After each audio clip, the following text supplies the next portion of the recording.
நீ எது என்ன கூப்பிடுறன்னு எனக்கு நல்லாவே தெரியும். நீ நினைச்சுன்னு இருக்கிற மாதிரி நான் டிஸ்டர்ப் ஆலாம் இல்ல. நான் எப்பவும் போல நார்மலா தான் இருக்கிறேன். நீ போயிட்டு வா. அப்ப சரிங்க சரிங்க. நீங்க ஒன்றும் டென்ஷன் ஆகாதீங்க, நான் போயிட்டு வந்துடுறேன். Okay bye.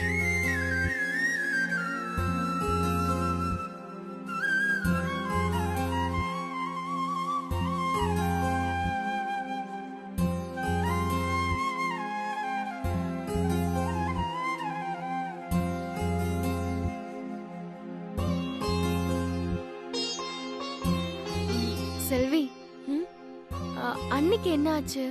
அன்னைக்கிட்ட ஏன் இப்படி நடந்துக்கிறாங்க? கொஞ்ச நேரம் ஜாலியா வெளியே போய் டைம் ஸ்பெண்ட் பண்ணலான்னு அண்ணன் கூப்பிட்டாரு. போயிட்டு வர வேண்டியது தானே? அதான் எனக்கும் ஒன்றும் புரியல. திடீர்னு ஏன் அக்கா இப்படி நடந்துக்கிறாங்க? எனக்கு ஒரே குழப்பமா இருக்கு.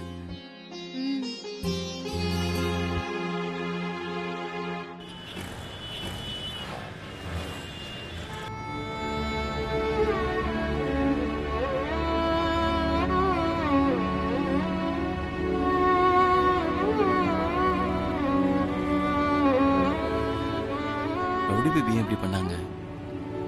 மைண்ட் அப்செட்டா இருக்காங்களே, வெளியில கூட்டிட்டு போய் கொஞ்சம் கூல் பண்ணலாம் பார்த்தா வரமாட்டேன்னு சொல்லிட்டாங்க. ஒருவேளை என் மேல கோவமா இருக்காங்களா? ஒண்ணுமே புரிய மாட்டேங்குதே.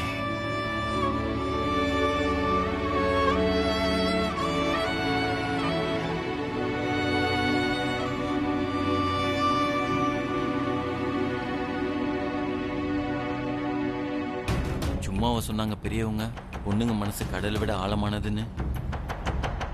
இவங்கள புரிஞ்சுக்கிறதுக்கு தனியா ஒரு மூளை வேணும் போல இருக்கே.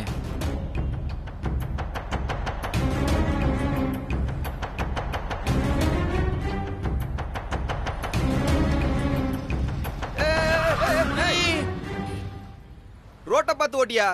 Sorry sorry. கவனத்தை எங்க வச்சு வண்டி ஓட்டுற? ஆளை பாரு, நல்லா அமுல் பேபி மாதிரி. சாரி பயா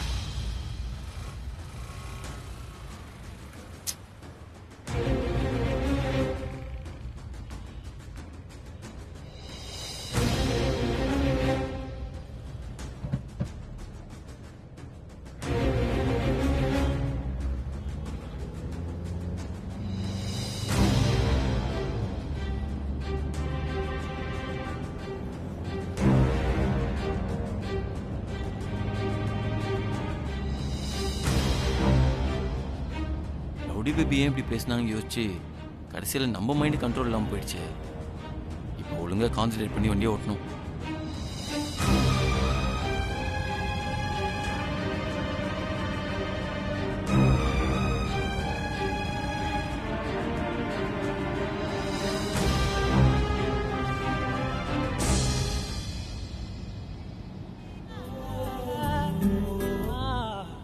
ஹாய் ஃப்ரெண்ட்ஸ், இன்னைக்கு நம்ம என்ன பார்த்துட்டு இருக்கோம்னா ஹஸ்பண்ட் அண்ட் ஒய்ஃப் சம்பந்தமான இந்த ப்ரோக்ராம்ல நம்ம கணவன்கள் அவங்க மனைவிகளுக்காக சில விஷயங்கள் டெடிகேட் பண்ணும்போது நிறைய சர்ப்ரைஸ் எல்லாம் கொடுப்பாங்க.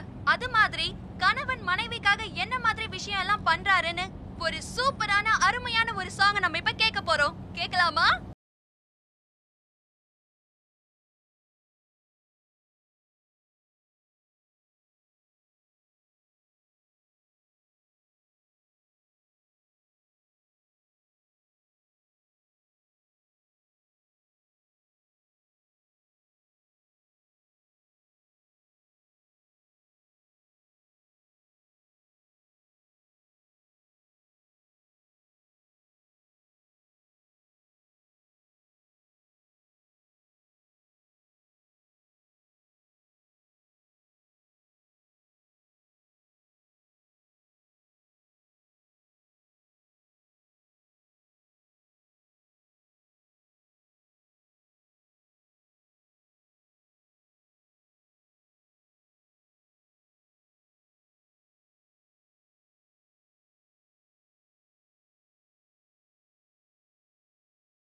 அண்ணி கதவை சாத்திட்டு உள்ள தனியா என்ன பண்றாங்க?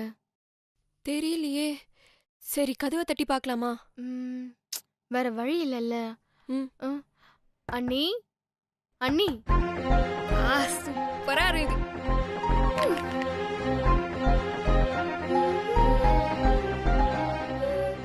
அண்ணி. அக்கா,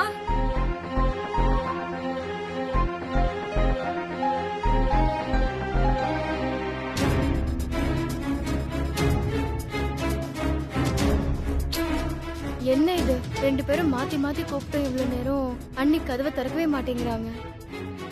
அதான் எனக்கும் ஒன்னும் புரியல.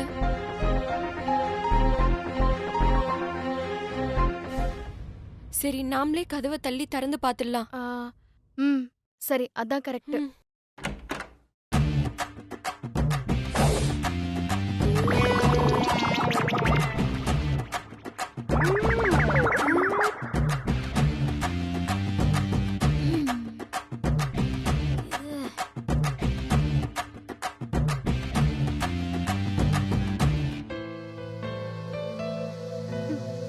ஹலோ அண்ணி.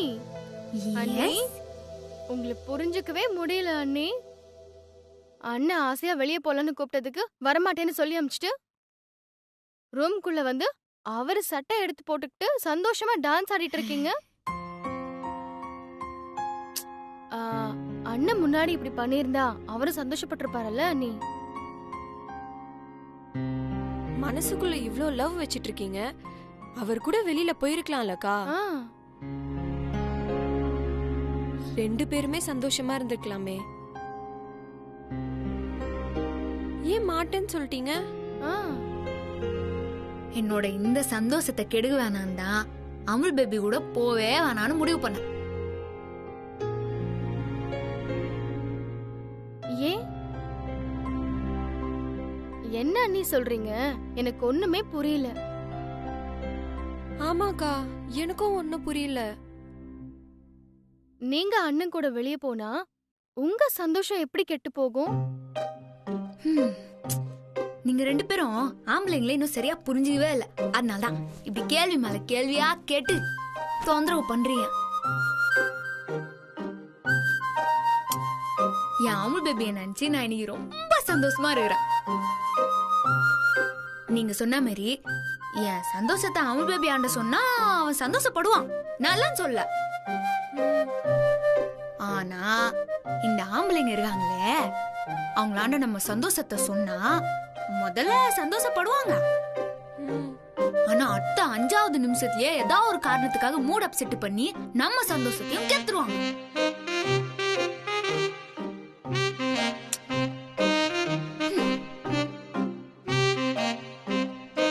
அதான்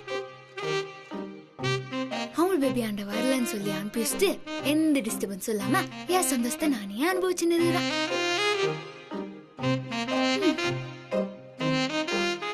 சந்தோஷமா வெளியே போலான்னு கூப்பிட்ட அண்ணன் எப்படி நீ திடீர்னு எரிஞ்சு விழுவாரு? ஆமாக்கா, பிரபு சார்ல உங்ககிட்ட மூட் அவுட்டே ஆக மாட்டாரு. ஆமா, நீங்க அவர் கூட வெளியில போயிருக்கலாம்க்கா.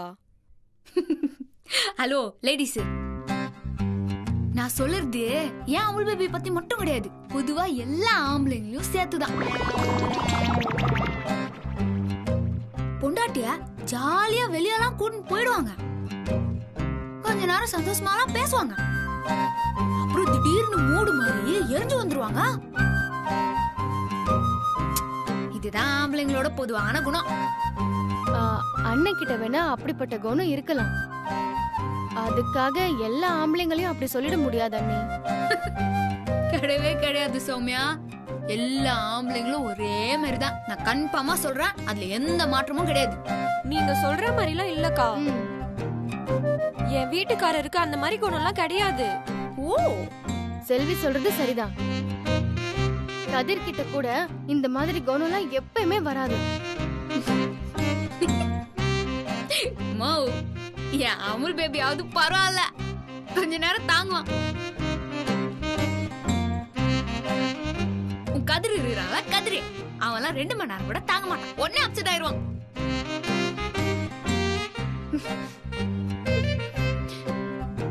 என்னம்மா நீ சிரிக்கிறா? கதிராவது பரவாயில்ல, 2 மணி நேரமாவது தாக்கு பிடிப்பான். ஆனா உன் புருஷன் இருக்கானே குள்ள பூதம், அவெல்லாம் ஆப்பனார் கூட தாங்க மாட்டான்.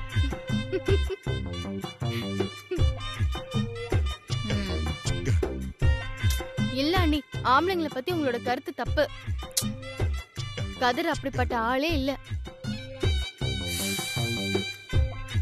இங்க பாரு, சும்மா இந்த வாயில சொன்னாலாம் பத்தாது, நீ நிரூபிச்சு காட்டு, நான் நம்புறேன்.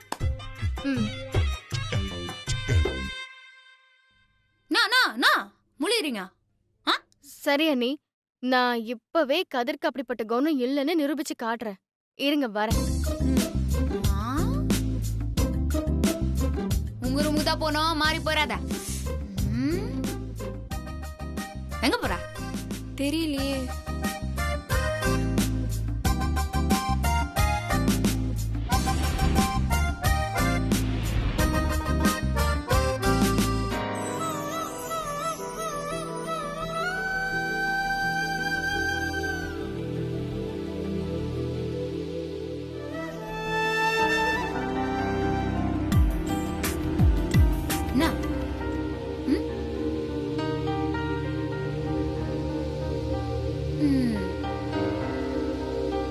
கதிர் அப்படிப்பட்ட ஆள் கிடையாதுன்னு நிரூபிச்சு காட்டுறேன்னு வேகமா போயிட்டு புது புடவைய கட்டணும் வந்துக்கிறா. இது நான் கணக்கு 2 நாளைக்கு முன்னாடி கதிர் எனக்கு ஆசையா எடுத்து கொடுத்த புடவை. அப்பவே கட்ட சொன்னா, நான் தான் கட்டல. இப்போ நான் இத கட்டியிருக்கிறத பார்த்தா ரொம்ப சந்தோஷப்படுவான். நிறைய சந்தோஷப்படுவான். நீங்க சொன்ன மாதிரி அப்செட் எல்லாம் ஆகவே மாட்டான். நீங்க வாங்க, நான் இப்பவே உங்களுக்கு நிரூபிச்சு காட்டுறேன். சரி வாங்க போவோம்.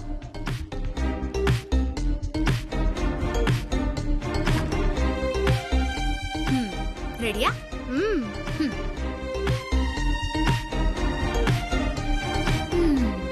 பாலவா.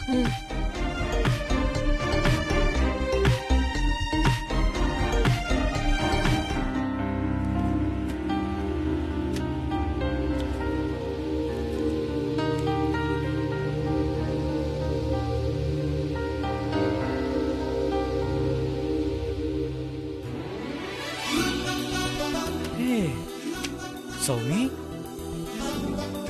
இந்த புடவையில நீ எவ்வளவு அழகா இருக்க தெரியுமா? இந்த புடவையில நீ தேவதை மாதிரி இருப்பன்னு தான் வாங்கிட்டு வந்த. நீயும் அப்படியே தான் இருக்க. உனக்காகவே எதையும் செய்ய தோணாது. நாள் முழுக்க உன்னை அப்படியே பார்த்துட்டே இருக்கலாம் போல இருக்கு. சரி, இந்த சாரில உன்னை விதவிதமா போட்டோ எடுத்து தரேன். அது ஒரு ஆல்பமாவே போட்டு தரேன். அந்த ஆல்பத்தை எடுத்து வச்சுக்கிட்டு நீயே பார்த்து ரசிச்சுக்கோ. பாத்தீங்களாக்கா, எல்லா ஆம்பளையும் நீங்க சொல்ற மாதிரிலாம் கிடையாது. கதிர் ரொம்ப நல்லவர் மாதிரி தான் தெரியுது. அவசரப்படாத, இப்பதானே ஆரம்பிச்சுக்கிறான். போ போ பாரு. நீ ஒண்ணு பண்றியா? 1 2 3ன்னு 10 வரையும் என்ன நடக்குதுன்னு பாரு. சரிக்கா, அதையும் பாத்துடலாம். 1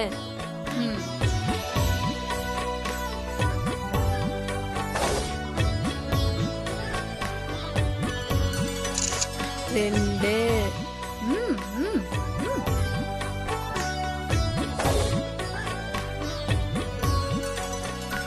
3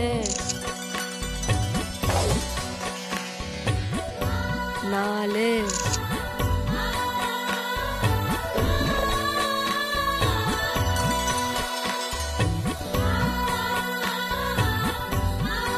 5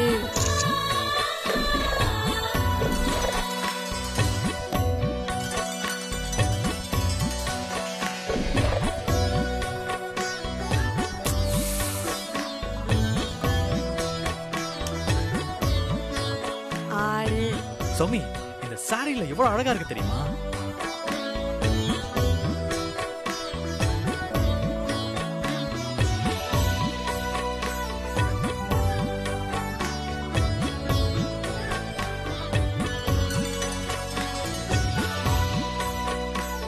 கதிர், போட்டோஸ் எல்லாம் சூப்பரா இருக்கு. எடுத்தது யாரு? போட்டோ போதும், நம்ம செல்ஃபி எடுக்கலாமா? ஆ நல்ல வேலை ஞாபகப்படுத்தின. செல்ஃபி எடுக்கலாம். ஆனா எங்க நின்னு எடுக்கிறது இப்போ? ம், ஆ இங்கே இங்கே நின்னு எடுக்கலாம். இங்க எடுத்தாதான் லுக் கரெக்டா இருக்கும். இருக்கும் இருக்கும், டைம் இருக்கு இரு. எங்க வச்சிருக்க? அப்பதான் எல்லாரும் பார்த்து பொறாமப்படுவாங்க. என்னது? பொறாமப்படுவாங்களா? யாரு யாரு? ஆஹா, இல்ல நம்ம செல்ஃபி எடுத்து அத ஒரு போட்டோ ஃப்ரேமா போட்டு நான் இந்த ஹால்ல மாட்டினேன்னு வச்சுக்கோயேன், அத பார்த்து எல்லாரும் பொறாமப்படுவாங்க. ஓ அப்படி, ஆ, பிரபு மாமா மாதிரி. ஆ. ஓகே. வா.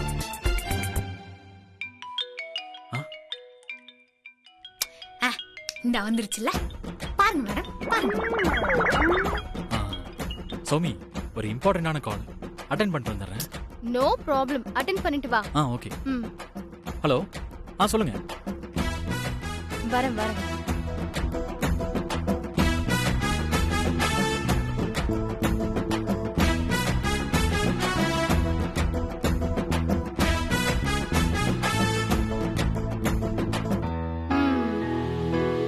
போதுமா அண்ணி? கதிர் எப்படி நடந்துக்கிட்டான்னு பாத்தீங்கல்ல? எல்லா ஆம்பளைங்களும் நீங்க நினைக்கிற மாதிரி இல்ல அண்ணி. அவசரப்படாதம்மா, செல்வியா 10 வரைக்கும் என்ன சொல்லிக்கிறேன், இப்ப 6 தான் முடிஞ்சுக்குது, இன்னும் 4 இருக்குது. ஏங்க அதெல்லாம் எனக்கு தெரியாதுங்க. அக்ரிமெண்ட் சைன் பண்ணும்போது என்ன ரேட் ஃபிக்ஸ் பண்ணமோ அதுதான் ஃபைனல். சிமெண்ட் விலை ஏறிடுச்சு, கம்பி விலை, ஜல்லி விலை ஏறிடுச்சுன்னா என்னால ஒன்றும் பண்ண முடியாது. இப்பதானே போன் வந்துக்குது, போக போக பாத்துரலாம். பாக்கலாம். பாருங்க செல்லம்.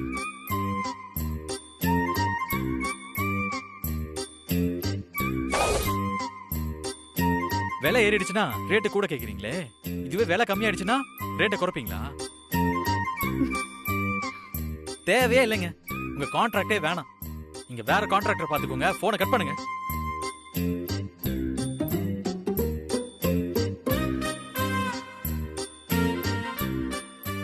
கதிர், போன் பேசி முடிச்சாச்சா? நம்ம செல்ஃபி எடுத்துக்கலாமா? 7.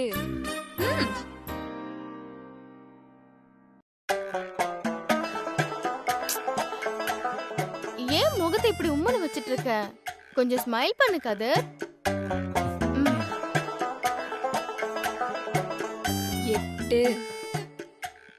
நல்லா சிரிச்ச மாதிரி போஸ் கொடு கதிர். இங்க பாரு, செல்ஃபி எடுக்கிற மூல நான் இல்ல. என்ன பார்த்து சும்மா சிரி சிரின்னு சொல்லிட்டு இருக்காது.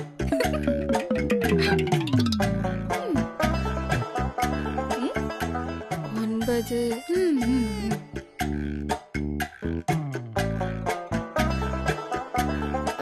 என்னாச்சு கதிர் உனக்கு? இவ்வளவு நேரம் நீ என் கூட நல்லா தானே பேசிட்டு இருந்த. எப்போ ஒரே மாதிரி இருக்க முடியுமா? இங்க பாரு, என்னால அப்படிலாம் இருக்க முடியாது. என் ஒர்க் டென்ஷன் என்னன்னே தெரியாம சும்மா செல்ஃபி எடு, ஸ்மைல் பண்ணுன்னு டார்ச்சர் பண்ற. என் கூட செல்ஃபி எடுக்கிறதுக்கு உனக்கு டார்ச்சரா இருக்கா? நான் ஏற்கனவே பயங்கர டென்ஷன்ல இருக்கேன். நான் ஆளை விடு.